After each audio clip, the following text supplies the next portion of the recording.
C'est bon. Alors, bonjour, bonjour, bon matin, bon dimanche, bienvenue. Bienvenue à chacun qui sont là. Mon nom est Steve Cloutier, je suis un des pasteurs ici à l'Église Connexion. Plusieurs me connaissent, peut-être d'autres ne me connaissent pas. Puis certains peuvent regarder aussi à la maison. Donc, bienvenue à tout le monde qui sont là. Et cette semaine, ça a été le fun, ça bouge beaucoup. Il y a quelque chose qui est en train de se préparer, on le sent de plus en plus. On est ce matin le 1er décembre. Alors, question quiz ce matin. Quels sont ceux qui ont déjà préparé le sapin de Noël à la maison? OK? En processus, cet après-midi, OK? Il y en a qui c'est déjà fait. Alors, je me disais, je ne sais pas si vous êtes comme moi, il me semble que Noël, ça se vit de plus en plus tôt. La saison des fêtes est de plus en plus longue. On se promène dans les magasins le 30 octobre, puis c'est l'Halloween partout. Puis on retourne dans les magasins le 5 novembre, puis c'est déjà rendu Noël. Euh, le switch se fait automatique, puis on est comme, euh, on est comme programmé pour se promener comme ça d'une fête à l'autre. Puis quand Noël est fini, on débarrasse les décorations, on sort les boîtes de Noël, puis le plus rapidement possible. Il y en a qui sont plus disciplinés, ils se disent on va attendre au 1er décembre, c'est notre cas. Quels sont ceux qui ont déjà commencé à faire tourner les albums de Noël? OK, ça c'est plus populaire.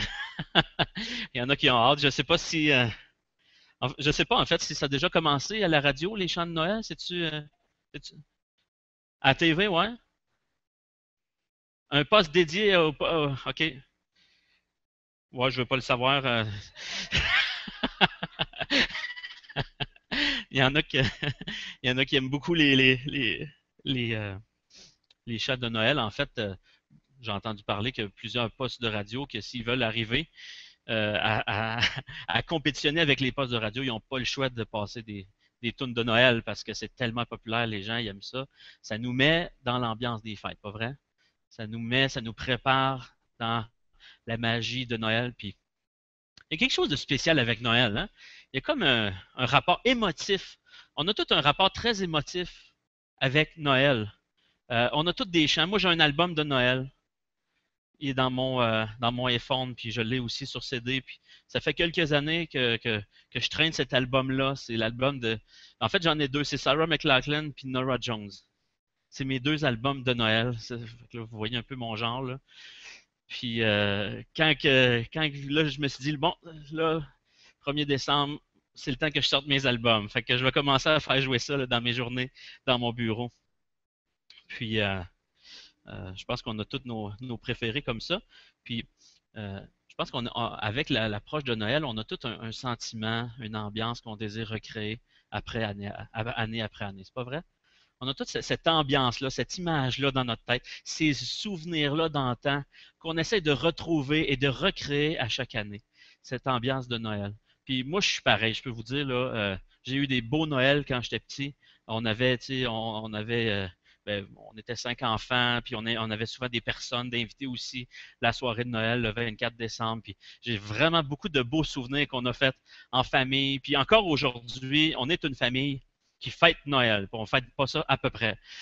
Fait que, on essaie d'être sage quand même, mais nous autres, ça commence à peu près à 3-4 heures de l'après-midi, puis c'est fini à peu près à 3-4 heures de l'après-midi le lendemain. Puis s'il y en a qui vont se dormir, ils se relèvent, ils recommencent, puis on se relaye comme ça. Il y a toujours quelque chose qui se passe. Les enfants sont au travers, ils dorment un peu partout, ça dort sur les divans. Puis c'est le fun, on est ensemble, on est en famille. C'est le fun de Noël, hein? C'est un temps qu'on est ensemble, puis qu'on crée des beaux souvenirs, puis pour les enfants. Puis je veux que mes enfants aient des beaux souvenirs, pour Noël comme moi aussi. J'en ai eu. Puis là, je suis en train d'essayer d'ouvrir mes notes. Je les ai trouvées. Euh, je voulais pas parler de Noël à matin, je voulais pas. Non, c'est pas vrai. Donc, on va continuer dans cette campagne-là sur la conspiration de Noël. On est dans la deuxième semaine de conspiration. Je pense qu'on a des conspirateurs ici parmi nous. Je sais qu'il y a beaucoup de personnes qui ont vraiment embarqué dans le projet, qui veulent le vivre au quotidien. Et c'est super le fun de voir là, l'engouement, les partages, les discussions que ça peut apporter, les discussions que ça apporte dans ma famille, les discussions que ça apporte avec mes enfants. C'est vraiment super intéressant. Et donc, on veut continuer dans ce sens-là, continuer de réfléchir. Euh, En fait, la conspiration de Noël, là, un matin, j'aimerais ça répondre à 3 questions. Pourquoi une conspiration? Il y en a qui, j'ai vu des personnes réagir un peu à ça, de dire, hey, c'est cool là, réagir à différentes choses par rapport à Noël.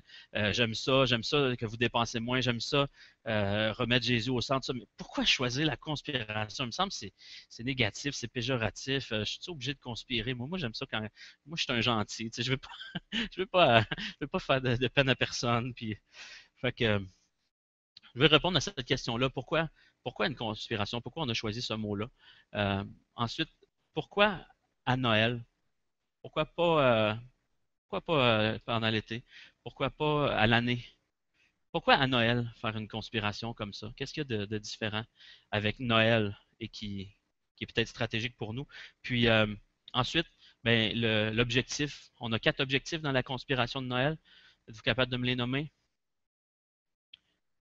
Célébrons pleinement. Dépensons moins, vous l'avez ici. Donnons plus, aimons mieux, c'est ça.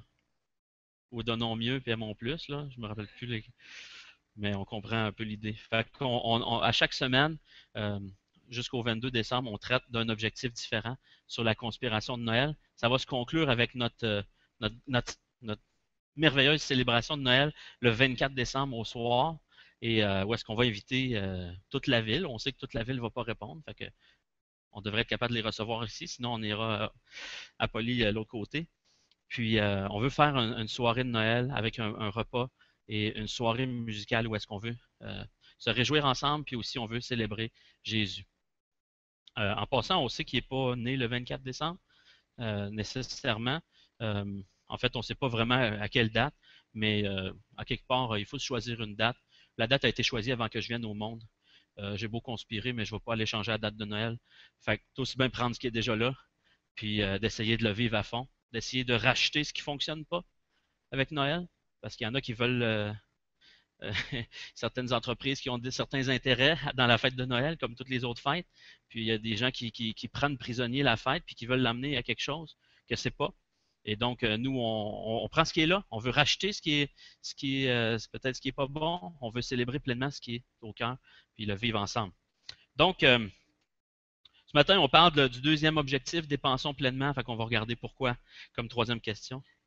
Dépensons pleinement.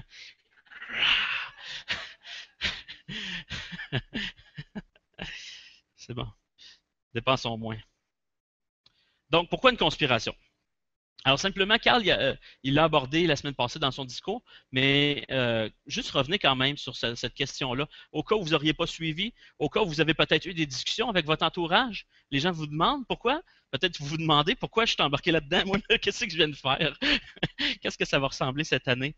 Pourquoi une conspiration? Une conspiration, quand on pense à ça, on pense à quoi? On pense des fois à la théorie là, des complots, là, tu sais, ce genre de monde-là qui ont toujours une vidéo sur YouTube un peu bizarre qui nous réinterprète les faits de tel événement le 11 septembre, etc. Puis il y a toujours des théories comme ça là, de conspiration secrète, les Illuminati là, qu'on parle dernièrement, puis les catholiques qui nous cachent des choses. Puis il y a toujours comme un scénario comme ça, là, de secret de conspiration. C'est vraiment pas ça l'idée. Mais la conspiration, généralement, c'est un gang de monde qui s'entendent ensemble pour se rebeller un peu contre un mouvement, contre un dictateur, ou puis pour faire soit un changement de gouvernement ou pour changer quelque chose. Alors, ils s'entendent ensemble pour comploter un peu secrètement pour aller à contre-courant de quelque chose. Et c'est dans ce sens-là qu'on veut le vivre. Et, euh, et en fait, ce qu'on veut vivre ensemble, c'est simplement de prendre Noël. On aime Noël, comme je vous disais. J'aime Noël. Euh, J'aime les cadeaux. J'aime que mes enfants aient des cadeaux. J'ai eu quelques cadeaux quand j'étais jeune. On n'était pas envahi de cadeaux. Mais j'ai eu ça. Ça a été le fun. J'aime les sapins de Noël. J'aime les décorations. J'aime l'ambiance. J'aime les tunes de Noël. Puis, on n'est pas en train de dire que ça, c'est mal. Puis, il faut commencer là, à tout rejeter ça. C'est vraiment pas ça l'idée. C'est le fun. Pourquoi pas un beau sapin, puis on en a dehors, puis des belles décorations, puis des lumières dans la rue, puis c'est le fun. Pourquoi pas faire ça en famille aussi? Donc, c'est vraiment pas l'idée de s'élever contre ces choses-là. Mais il y a quand même certaines choses qu'on veut pas accepter, qu'on veut réagir, qu'on veut aller contre-sens, qu'on veut comploter ensemble pour le vivre différemment. Peut-être faire un pas euh, par derrière, prendre un certain recul et reconsidérer ce qu'on est en train de faire à Noël. Reconsidérer, c'est quoi les influences présentement dans ma vie, peut-être que je suis en train d'acheter là, puis ou de dépenser.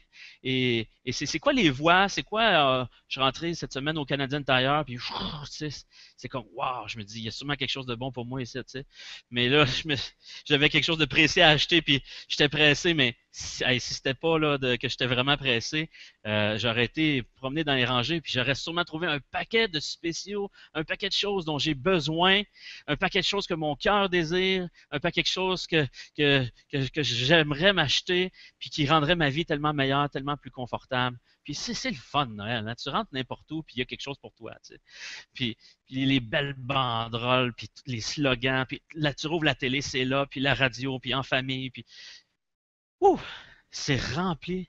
C'est rempli de stimuli, c'est rempli de personnes qui veulent te vendre quelque chose, qui te disent tu as besoin de ça pour être heureux. Si tu veux un Noël parfait, c'est ça que ça te prend. Si tu veux que tes enfants soient vraiment heureux, c'est ça que ça prend comme cadeau. Si tu veux être vraiment un bon parent, voici ce que tu dois faire. Si tu veux être un bon enfant, voici ce que tu dois faire. Et il y a toujours un coût rattaché à ça. Il y a toujours quelque chose à acheter. Et ça vient toujours avec un prix. Et si on est honnête, ça laisse souvent sur notre appétit. Ça ne livre pas la marchandise que ça promet. Donc, on veut conspirer, pas méchamment. On ne veut pas conspirer comme des gens de grincheux là, qui s'introduisent pendant la nuit pour défaire les décorations de nos voisins, se promener dans la rue avec nos enfants pour aller juger ceux qui ont mis le plus gros budget dans leurs décorations, commencer à faire les fins quand on arrive dans les familles puis dire ah non, nous, on aime Jésus, puis commencer à écœurer les autres avec ça. OK, c'est pas ça qu'on veut faire comme conspiration. Au contraire, euh, on veut conspirer dans le sens que la fête de Noël a été voulue. Dans le sens que Dieu voudrait, je pense, la fête de Noël. Puis, c'est-à-dire de célébrer pleinement et d'aimer pleinement, d'aimer réellement ceux qui sont autour de nous. Puis, on va s'entendre que de juger quelqu'un, puis de le critiquer, puis de faire comme si nous, on était mieux que les autres, ça n'aide pas personne. On est-tu d'accord avec ça? Donc, Carl, il en avait parlé un petit peu la semaine passée, mais on veut le vivre ensemble, on veut le vivre avec nos amis, on veut le vivre en tant qu'Église, on veut le vivre dans la ville, on veut le vivre avec nos familles, avec nos voisins, puis d'essayer d'influencer puis de vivre ça ensemble, pas être tout seul. Si vous êtes comme moi, je me dis à chaque année, Noël arrive, là, puis là, ça s'en vient. Là. Puis, à un moment donné, je me dis, oh, ça serait peut-être important qu'on pense à Jésus. Tu sais. Puis là, je me sens un peu déjà submergé. Puis là, il est comme un peu trop tard parce que le party de famille est déjà un peu planifié. Puis là tout le monde ensemble, on dit, ouais, il faudrait bien faire quelque chose pour Jésus. Puis là comme en plein milieu là, de la bouffe, dans plein milieu des cadeaux, de la musique, des peanuts barbecue, puis du Pepsi, on arrête tout ça. Puis on essaie de s'asseoir en rond. Puis on dit, ouais, il faudrait bien qu'on parle de Jésus. Puis là, c'est comme ça devient un peu bizarre. Puis mal à l'aise parce que ça n'a pas été pensé, ça n'a pas été planifié. C'est forcé. Puis finalement, même quand tu essaies de parler de Jésus, même quand tu essaies de parler du sens de Noël, ça ne rencontre pas l'objectif vraiment. Vous avez déjà vécu ça? Ah, je savais que j'étais le seul. Euh, c'est plus qu'une simple protestation aussi qu'on veut faire. On ne proteste pas avec nos pancartes là, pour dire ah bah la consommation. C'est pas ça qu'on fait. C'est pas une protestation. On veut, oui, on veut changer des choses. On veut aller à contre-courant de certaines choses, mais on ne proteste pas contre quelque chose. On milite pour quelque chose. Dans nos propres vies, premièrement, puis ceux qui veulent embarquer, ils peuvent embarquer dans la conspiration. C'est notre approche. Donc, il y a un des points là, qui revient souvent, c'est sûr, c'est qu'il y a une compétition à Noël. Dans le temps des fêtes, il y a une compétition qui est là. Euh, il y a le vrai sens de Noël, qu'on devrait tous penser un peu plus. Puis, euh, puis il y a le reste, tu sais. Il y a ce qui est le fun, il y a ce qui nous fait triper, tu sais. Il y a ce qui goûte bon, il y a ce qui nous remplit, il y a ce que notre cœur désire vraiment, les cadeaux, la bouffe, les activités, l'alcool, le party, la danse, les discussions, la famille, les relations. Et on peut, et chacun, on embarque dans Noël avec des attentes un peu différentes, pas vrai? Mais il y a ça, puis il y a le vrai sens de Noël, tu sais, avec des petites cloches, là. Puis, puis à quelque part, il y a comme une compétition qui est là. Vous la vivez, cette compétition-là? Et, et je pense qu'il y a quelqu'un qui est en train de perdre le combat là-dedans. Il y a quelqu'un qui est en train de perdre le combat, c'est le vrai sens de Noël. C'est Jésus au centre. Euh, et donc, on veut, oui, réagir à la surconsommation, à l'hyper-commercialisation de la fête. On veut réagir à ça. On veut aller à contresens de ça. On veut discuter à un moment donné en famille, puis de se dire comment est-ce qu'on fait là pour donner nos cadeaux euh, avec la famille, comment qu'on va réfléchir à tout ça là? Qu'est-ce qu'ils ont vraiment besoin les personnes? Puis on veut comme prendre un recul puis réfléchir différemment. On peut-tu en discuter ensemble? On peut-tu discuter de ça avec nos familles? Comment qu'on va fonctionner le Noël cette année? On a tous chacun des attentes. C'est quoi vos attentes par rapport à Noël? Puis si on se donne tout plein de cadeaux, là, puis si on fait cet échange de cadeaux, puis si on remplit la table de bouffe, pensez-vous qu'on va rencontrer ce que nos cœurs désirent? Pensez-vous que ça va être... Comment tu t'es senti l'année passée à Noël? Moi, chez nous, là, après Noël, il y a toujours un moment d'examen. Où est-ce qu'on examine, on examine, puis on se donne une note. L'année passée, dans notre famille, on ne s'est pas donné une grosse note. Fait que là, cette année, on veut réagir à ça, puis on veut performer mieux. Tu sais. Le monde était malade, il y a différentes choses. Puis là, on n'a pas été content. Fait on se donne toujours une note, puis on se critique un peu. Qu'est-ce qui n'a pas fonctionné? Puis lui, il n'était pas de mauvaise humeur, il était de mauvaise humeur, puis tel jeu, ça n'a pas bien fonctionné. L'année prochaine, on va faire mieux. Tu sais. Parce que nos cœurs, ils ont resté sur leurs appétits. Puis je suis rendu à 32 ans, puis quand j'étais jeune, Noël, c'était tout le temps, yeah, réussite. Tout le temps, je voulais pas dormir de la nuit. Les cadeaux, c'était tout le temps merveilleux. Je me levais le matin excité. C'était tout le temps super. Mais à un moment donné, tu viens un temps dans ta vie où est-ce que tu as eu tes cadeaux, tu as eu la fête. T'entends, ça fait toute l'année que tu attends ça quasiment. Euh, puis finalement, c'est passé. Puis tu te dis, ouais, c'est déjà passé. Ça a passé vite. Les cadeaux, ouais, j'avais peut-être pas si besoin que ça. Je suis vraiment plus rempli. Il me semble que j'ai pas eu l'occasion de connecter tant que ça avec telle personne. Ouais, il me semble la bouffe. Je me suis bourré à la face dans la tarte au début, puis j'ai même pas pu profiter du reste, je sais pas quoi. Puis il me semble qu'on n'a pas pu en profiter. Il y a eu tellement de restants. Puis l'autre, elle dormait sur le divan parce qu'elle avait trop bu. Puis tu sais, à un moment donné, tu restes sur ton appétit. Puis tu te dis, c'est-tu juste ça, tu sais? Puis je pense en tant qu'adulte, on arrive à ce point-là, tout le monde, à un moment donné. Puis on regarde les enfants, puis on dit, on veut leur épargner ça, tu sais. On veut leur préserver Noël à eux. Fait que là, on commence à se centrer sur eux autres pour leur faire vivre ça. Mais finalement, ce qu'on est en train de faire, on est simplement en train de créer des futurs déçus, des futurs adultes déçus, désillusionnés, puis vides. Puis c'est tout ça qu'on veut, tu sais, pour nos enfants. Euh, Au cœur de la surconsommation, au cœur de la fête de Noël aujourd'hui, il y a le mécontentement et il y a l'insatisfaction. Et à ces deux choses-là, je dis au cœur de la surconsommation, mais je ne sais pas si vous avez déjà réalisé, mais on aurait beau protester contre la surconsommation à la fête de Noël, puis rallier tous les êtres humains de la planète, mais en bout de ligne, c'est qui consomme? C'est toujours des êtres humains. Les compagnies, là, puis on a beau s'élever contre le capitalisme, puis s'élever contre les compagnies qui veulent toujours nous vendre quelque chose, puis contre les magasins, on a beau s'élever contre ça. Mais le problème, on s'entend-tu que le problème, c'est les êtres humains? C'est les êtres humains qui ont un problème dans le cœur d'insatisfaction. Les êtres humains ont un problème dans le cœur de mécontentement. Et on a ces désirs-là intérieurs qui se réveillent dans la période de Noël, des rêves, une espérance profonde de vivre quelque chose de vrai, de vivre quelque chose de satisfaisant, de remplir notre âme. Euh, et dans le temps des fêtes, ça se réveille, c'est là. Et là, on place notre espérance pour venir répondre à notre insatisfaction. C'est comme si on veut rattraper tous les moins qu'on a accumulés dans l'année. Si au moins on peut avoir une belle fête de Noël, si au moins je peux avoir un temps des fêtes, je vais me remplir et je vais être bon pour repartir jusqu'à l'année prochaine. Peut-être jusqu'aux vacances pendant l'été. Et puis on achète le mensonge. On achète le mensonge que un peu, c'est pas assez. Et plus, c'est bon puis c'est mieux. Puis beaucoup de choses, c'est vraiment ce que j'ai besoin. Et on achète ce mensonge-là que plus, c'est mieux. Que plus de choses.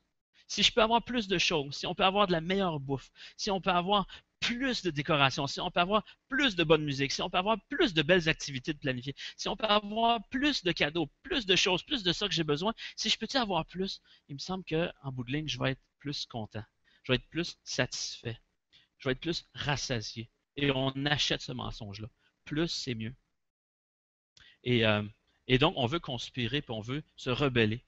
Pas se rebeller contre le système, on n'est pas des activistes. Euh, on va pas se rebeller contre le capitalisme, quoique chaque système économique a des extrêmes avec lesquels on peut combattre, puis je pense que c'est bien quand il y a de l'abus et des injustices, tout ça. Mais c'est pas ça notre mission ici.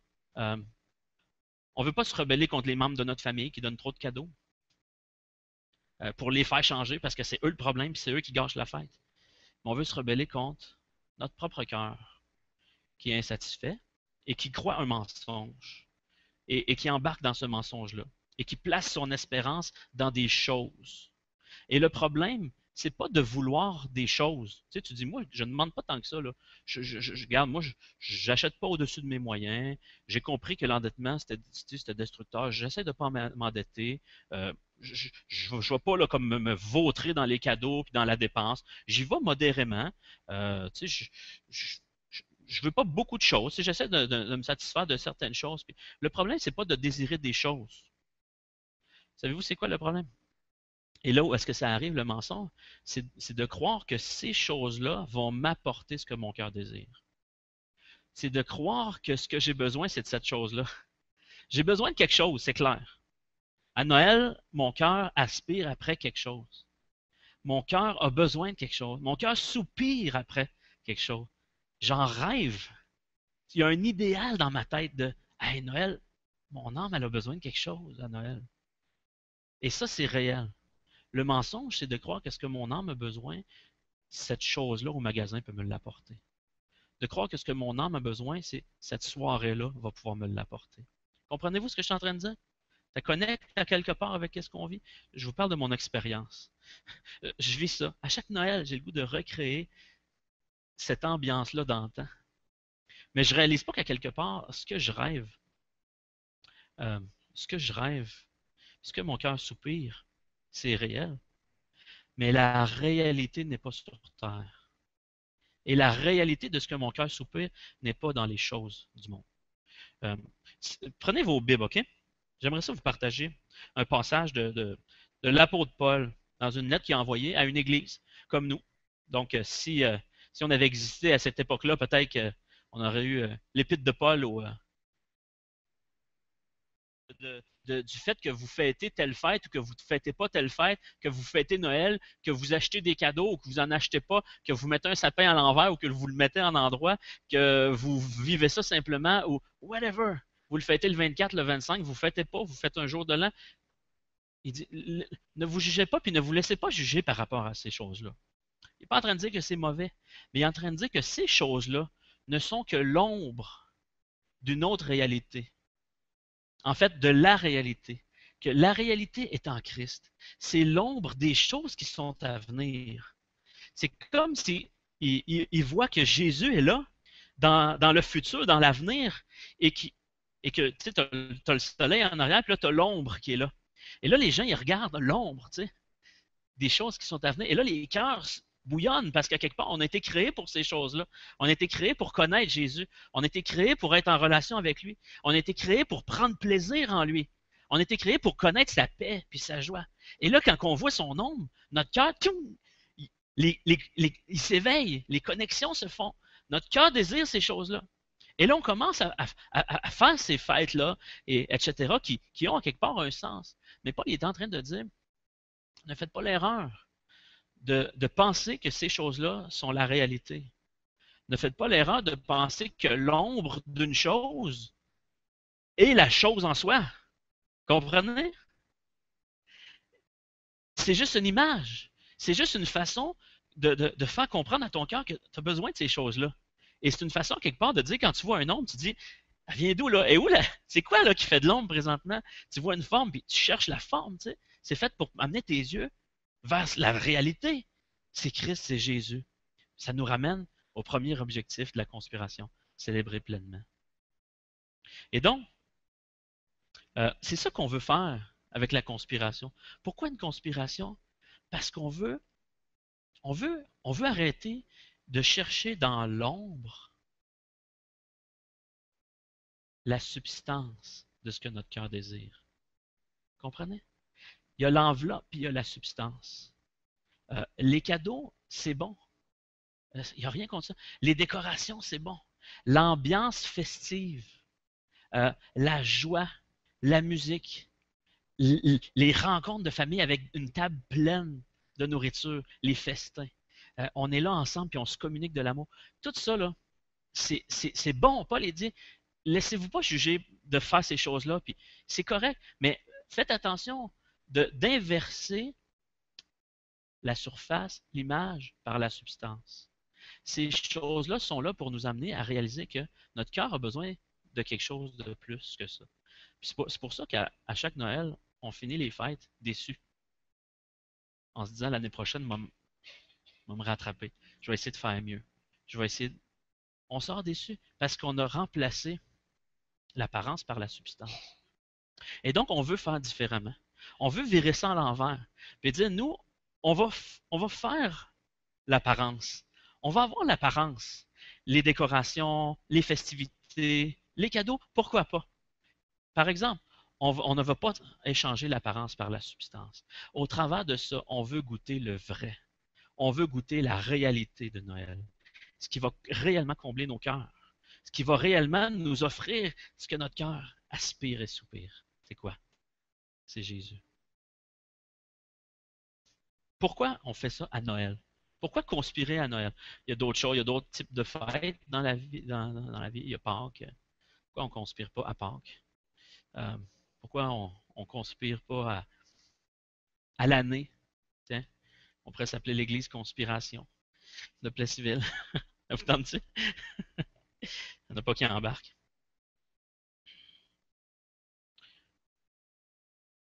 Je ne sais pas si vous avez déjà pensé à ça, si vous avez déjà réalisé ça, mais comme je disais tout à l'heure, nos cœurs là, sont préprogrammés.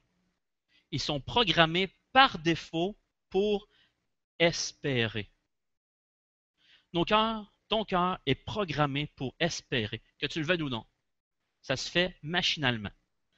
Tu es constamment en train d'espérer, de souhaiter, d'avoir des attentes envers quelque chose extérieur à toi, qui va venir combler quelque chose à l'intérieur de toi. Constamment. On le fait tout le temps. Probablement, je n'ai pas fait une étude hyper exhaustive de ce sujet-là, mais j'oserais me dire, je pense que chacune des décisions qu'on fait, à quelque part, sont motivées par le désir de rencontrer une attente que j'ai dans mon cœur, une espérance qui est là. Jamais je vais aller préparer un party de Noël chez nous. J'invite toutes les personnes que j'aime, je leur achète des cadeaux, je fais tout ça en me disant, j'ai l'attente, j'ai l'espérance de ne pas me rapprocher de ces gens-là. Et j'espère qu'ils ne comprendront pas que je les aime au travers de tout ça. J'espère que je ne serai pas comblé au travers de tout ça. J'espère que je vais ressortir plus triste. C'est ça mon but. Jamais, jamais on fait ça. On fait toujours quelque chose pour avoir une espérance, une attente de satisfaire, d'être comblé positivement sur ce que notre cœur désire. Et, euh, et donc, on attache toujours l'espérance de notre cœur sur des choses. Et encore là, on fait ça par défaut. On achète le mensonge. Tu es dans le magasin et là, pouf, ça vient. Dépendamment d'une image, d'une publicité que tu as vue, on est tous différents par rapport à ça. Mais il y a une chose qu'on a tous en commun, c'est qu'à quelque part, tout, ça naît dans notre cœur, cette attente-là, cette espérance-là de quelque chose de plus. Et là, qu'est-ce que tu fais avec ça? Et là, souvent, qu'est-ce que tu fais? Tu mets ton espérance dans cette chose-là. Si seulement je peux l'avoir. Il y en a qui sont plus... ils essayent de viser plus haut. Fait qu'ils visent des choses qu'ils n'auront jamais. Puis là, ils sont constamment déçus. Puis frustrés, puis ils sont des victimes. Il y en a d'autres qui ont les moyens, puis ils visent des choses assez élevées, mais qui travaillent pour les avoir. Un coup qu'ils les ont, ils sont aussi déçus que les autres. Il y en a qui disent, moi, je ne viserai pas haut. Je ne viserai pas haut pour ne pas être déçu. Fait que je vais aller dans les petites choses, puis je vais me concentrer sur faire le bien. Puis moi, je vais entrer dans la conspiration en me disant, je vais être meilleur que tout le monde. Moi, je vais être meilleur que tout le monde. Moi, je n'embarque pas dans la surconsommation. Je suis une bonne personne. Je suis différent, puis je vais être une bonne personne, puis je ne vais pas encourager le capitalisme, puis je ne vais pas avec mon argent, puis je vais dépenser moins, puis je vais donner plus. Puis ça devrait faire de moi quelque chose, ça devrait m'apporter quelque chose de plus à Noël. Puis encore là, tu es encore en train d'espérer après quelque chose et d'utiliser les choses du monde, la création du monde, pour t'apporter ce que seul le Créateur peut te donner. C'est pas parce que tu fais toutes ces choses-là. En fait, si tu fais toutes ces choses-là, en espérant qu'ils vont t'apporter ce que ton cœur désire, tu vas être constamment déçu, frustré, vide dans ta vie. C'est quoi la définition de l'espoir? Je l'ai dit un petit peu, hein? C'est toujours un objet ou une attente que tu as. L'espoir, c'est une attente que tu as envers quelque chose. Donc, euh, on cherche l'espoir là où est-ce qu'on ne peut pas le trouver. On place nos attentes dans des choses qui ne pourront jamais nous combler. On travaille pour des choses qui ne pourront jamais nous aimer en retour. Pourquoi Noël? Pourquoi à Noël? C'est là que l'histoire de Noël entre en ligne de compte. L'histoire de Noël, on la connaît. Hein? L'histoire de Noël, elle nous fait vibrer. On la raconte aux enfants, puis ils ne se tannent jamais de l'entendre, l'histoire de Noël. Il y a quelque chose d'un peu magique par rapport à cette histoire-là, pas vrai? Euh, c'est magique. Les anges qui chantent, les bergers qui viennent, les mages, les chameaux, puis la crèche, puis Jésus. Puis il y a quelque chose là-dedans qui nous fait vibrer, qui connecte avec notre histoire, pas vrai? Et notre histoire, on a le goût qu'elle connecte avec cette histoire-là, à quelque part. Dans le chapitre 2, là, au verset 13, ça dit, ça raconte justement cette histoire-là, avec les bergers. Puis, et là, les anges apparaissent au berger, un ange en fait. Puis là, il commence à lui parler. Puis là, ça dit à un moment donné, et tout à coup apparaît aux côtés de l'ange une multitude d'anges, de l'armée céleste, qui chantaient les louanges de Dieu. La chorale gospel du temps des fêtes. Là. C'est ça, ça vient de là. C'est pour ça qu'on fait des chorales gospel.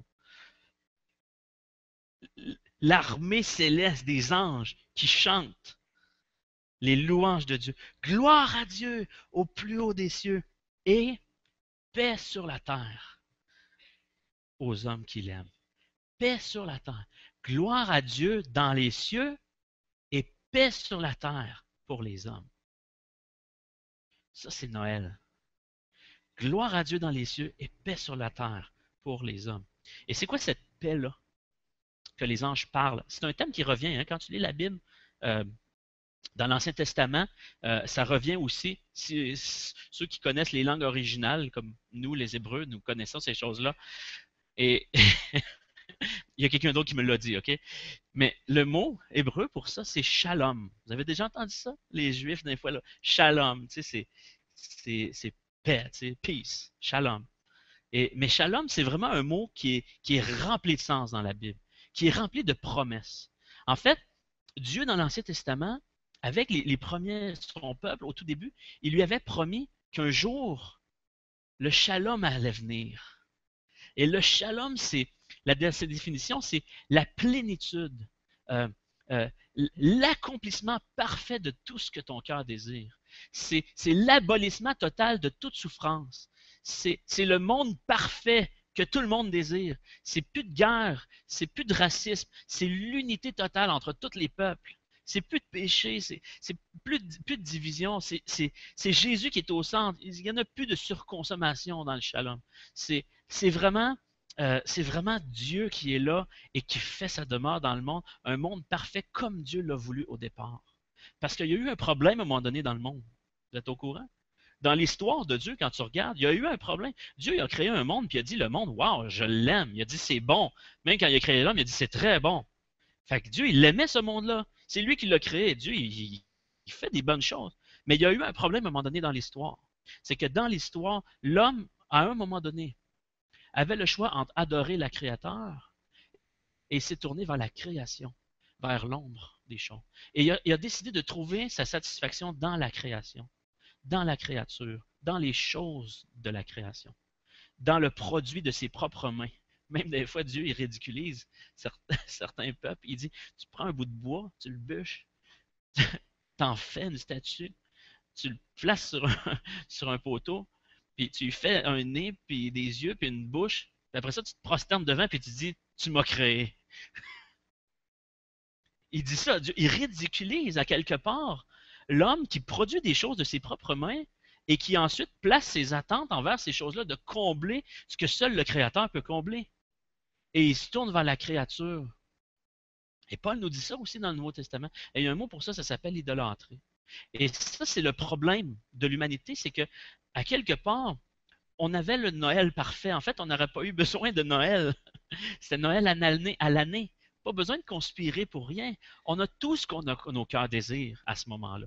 Mais lorsqu'on on se détourne de Dieu et qu'on se tourne vers la création pour trouver ce que nos cœurs désirent, on s'en retrouve perdu, relation brisée avec Dieu, déçu et tranquillement détruit à petit feu. Et Dieu qui nous aime, nous a pas laissé là. Et c'est ça qui est beau dans l'histoire, c'est que c'est l'histoire de l'amour de Dieu envers ses enfants, envers son peuple. C'est l'histoire de Dieu qui a vu que même si toi tu t'es détourné, moi je vais continuer de te poursuivre parce que je t'aime. Et là, Dieu, au travers de toute l'histoire, il a fait des promesses. Et il a promis qu'un jour, tu vas vivre le shalom. Tu vas retrouver ce pourquoi tu as été créé. Tu vas retrouver la paix sur terre. Et ultimement, ça va se vivre au ciel. OK? Ultimement, ça va se vivre au ciel, mais je vais t'envoyer quelqu'un, le Messie, le Sauveur, qui lui va venir apporter la paix sur terre. Et là, les anges, quand ils arrivent avec les bergers, et là, ils disent gloire à Dieu dans les cieux très hauts et paix sur la terre aux hommes qui l'aiment. Le shalom est arrivé. C'est Jésus.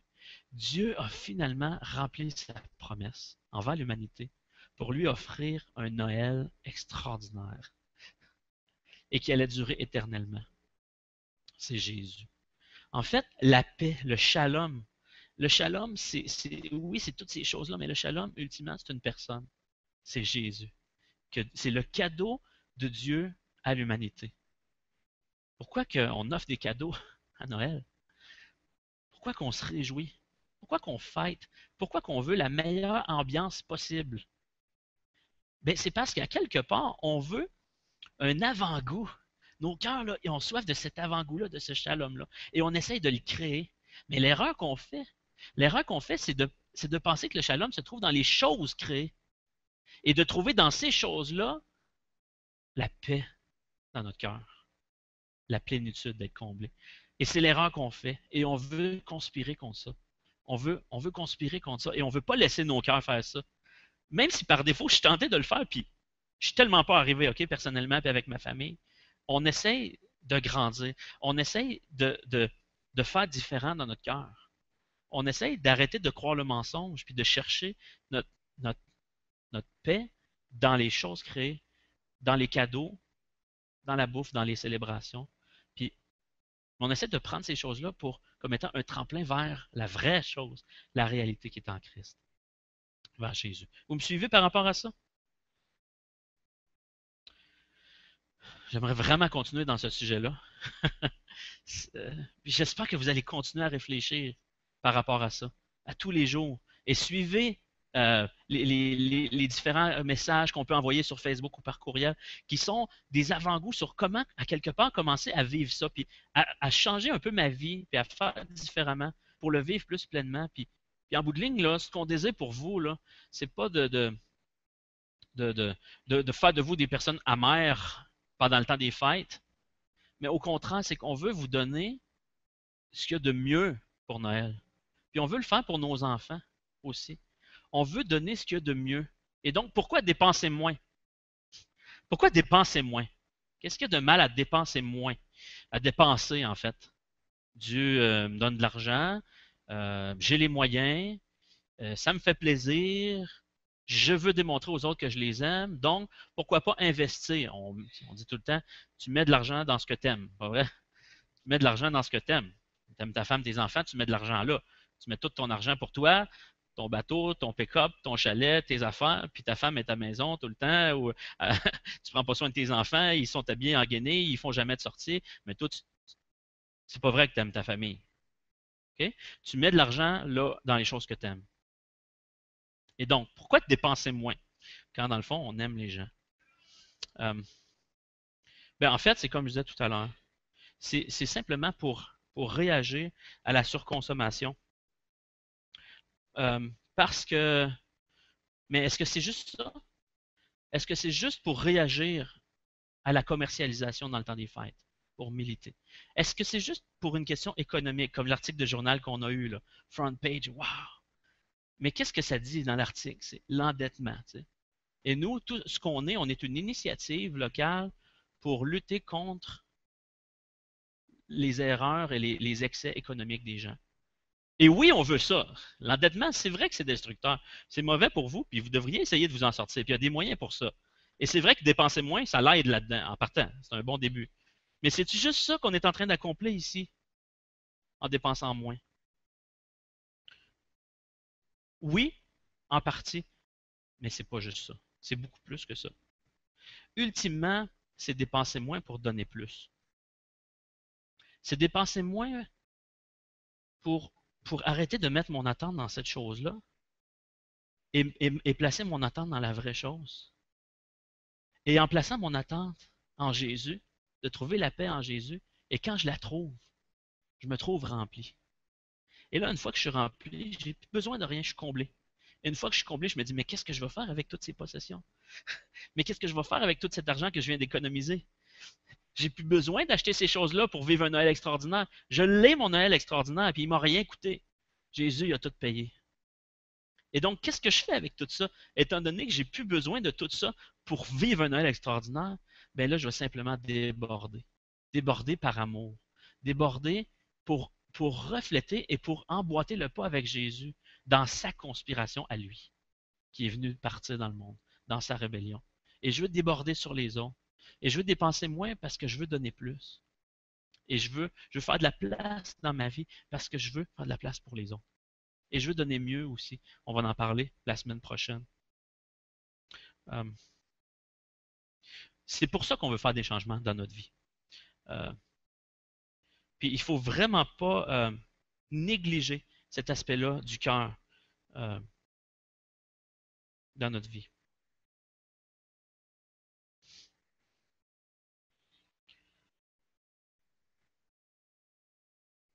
Je vais terminer avec une lecture que j'ai reçue sur Facebook, que je vais aller chercher à l'instant.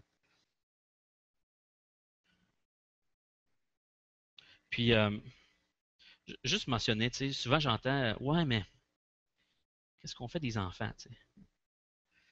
Eux, ils sont tous innocents dans ça, puis ça fait tellement plaisir, tu sais, puis là, on va arriver, on va leur dire, là, les enfants, on change les choses, parce que nous, on a Jésus, puis Jésus, il vous aime, puis ça devrait vous satisfaire, tu sais. Il y a une jeune maman qui a écrit un message sur pourquoi elle a décidé de conspirer cette année. J'aimerais ça vous le lire, puis c'est son explication, ses motivations qu'elle explique. Puis j'aimerais ça juste vous le partager euh, par rapport à ça.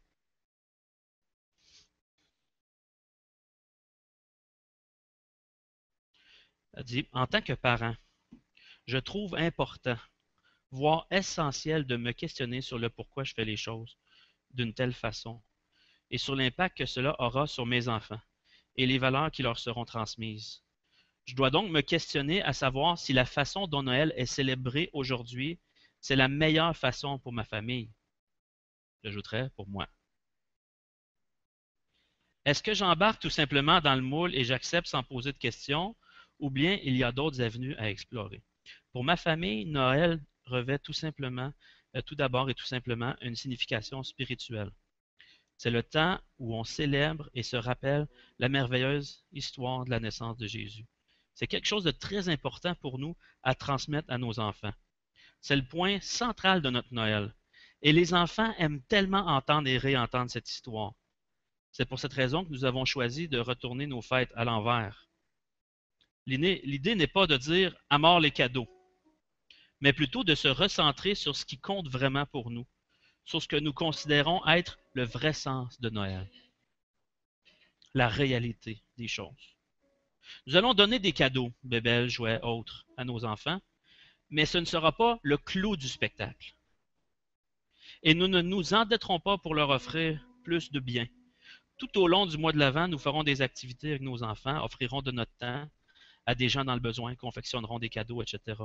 Et tout cela dans le but de transmettre à nos enfants des valeurs d'amour, de partage, de compassion, d'altruisme.